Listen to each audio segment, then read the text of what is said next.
We are going to learn in detail member functions. So member functions are functions written in the class, and functions are block of code which does a specified task, and a function can have a return type and arguments, and we are going to learn the different ways we can write a function.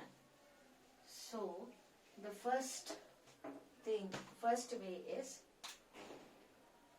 with no return statement and no arguments. Means, so first the syntax how to write a function is, you have a return type, you have function name followed by a bracket which encloses a set of parameters, and you have curly braces wherein you write the block of code for specific task. So this is the syntax of a function. Now I tell you how to write a function without a return statement and it has no arguments. So you're going to write void example sum, yes, and here I'm writing a comma b. This is declaring variables. It's declaring variables. Here I am accepting the values of a and b. Accepting values, and then I am writing same. Okay, let me declare r also, which holds the result. So r is equal to a plus b, finding the sum, and I am printing it here r. So this is the print statement, print sum. Clear? So here null is the return, so there is no return.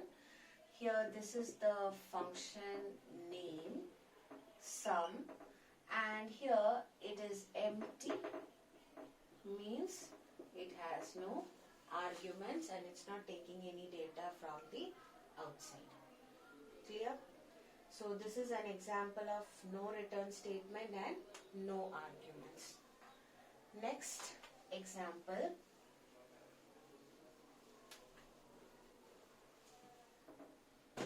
you have return statement but no arguments. So in this case, example, suppose I am returning int, sum is the function name, I don't have any arguments, so this is going to be empty. Again, I am going to declare int a comma b comma r. What is declaring values? Then I am accepting values using a cin statement, accepting values.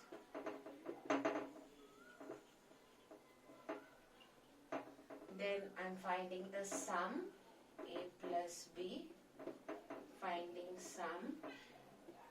And here, since I am returning the value outside the function, I'll have to write the return statement, return, and my result is in R, so I'm going to write return. So in the previous example, we used print. So here I'm going to return the sum. Clear? And since R is an integer, my return type is integer. If R was a float, my return type would have been float, and now this is empty because it is not accepting anything from the outside. So this is an example of a function with return statement and no arguments. Fine. So that is one example. Then I have the third kind, which is third is I have no return type, but I have arguments, with arguments. So example is again void. If I have no return means void. Okay. Function name suppose sum. I'm accepting values. So this is arguments. I'm taking values from outside the function. Yes, so taking values from outside the function. So here I need not declare A and B and all because I already have it. So I just have R forwarding the result. R is equal to x plus y. Finding the sum directly because I'm getting the values in x and y. And I am printing the value which I get in R. So this is the print sum statement. Okay, so this is how you write a function with no return type but you have arguments. So the arguments are x and y. Clear? So this is another example. Fourth type I have return type and I have arguments. So int sum, int x comma int y. Again I'm declaring R which will hold my result. R is equal to x plus y, finding the sum. And I am returning R instead of printing it here. So I am returning the sum. And since R is declared as an integer, the return type will also be a integer. Okay, if R was data type say float or double, the return type will be float or double. So this is how you write a function with return and you have arguments x and y which is coming from outside. Clear? So now I'll tell you how to call the function in the main. So in the first case, int main, if I create an object, say class A, I'm creating an object for class A, clear?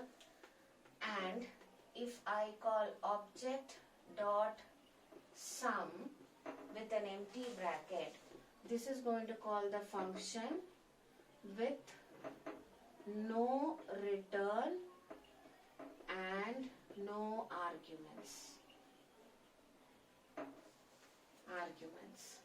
Clear?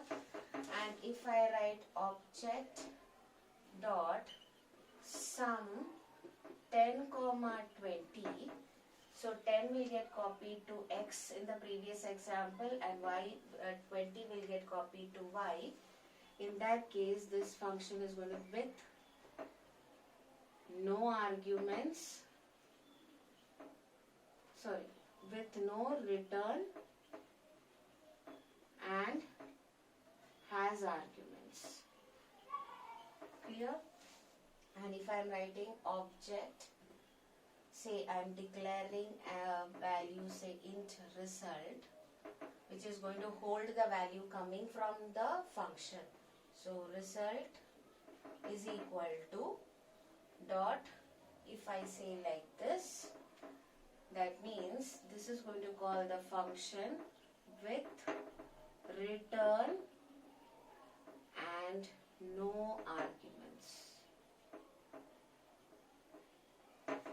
I say result equal to object dot sum 10 comma 20, it's going to call the function with return and arguments.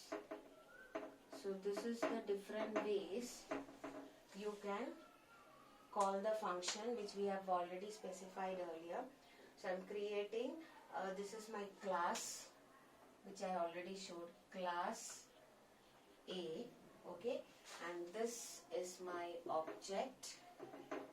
So when I'm calling a member function, I have to use a dot operator. So object dot the member function. So if the member function is simply called in this way, it's called a function with no arguments and no return type. So, and if the object is called with parameters like 10 comma 20, so in the previous example 10 is going to get copied to x, 20 is going to get copied to y, then the function is going to call this is going to call a function with no return type, and but the function which has arguments. Why am I saying no return type? Because the result after calling this function is not copied to any other variable. Now if you are calling a function with return type and it doesn't have any parameters, the function call is going to be something like this. And if you're calling a function with parameters like we saw here, but if the function is going to return a value, then that value will get copied to result. So you can actually print the result in the main function. Is that clear? So this is how different ways you can call a member function, and remember, member function is called using an object with a dot operator, and the member function should be public to access it in the main. So this is the important concepts of member functions. Another thing I would like to say is you can declare a member function inside the class and outside the class. So showing it again, class A, private int A comma B, public, say I'm writing a function, say void sum. If I'm just declaring the function here, I'll have to write the function in detail outside the class. So if I'm writing the function in detail outside the class, you have to write it in this way. First you write the return type, then you write the class name, followed by scope resolution operator, and then the function name. So this is how you will write the function. When you write it outside the class, this is the class name and this is the function which you have declared inside the class. So first you write the return type, then the class name which is A, followed by scope resolution operator and the function name which you have declared inside the class. So function declaration is followed by a semicolon. It doesn't have the body of the function. The body of function is written outside the class. If you are writing outside the class, you have to use the scope resolution operator. So I hope you all have understood this.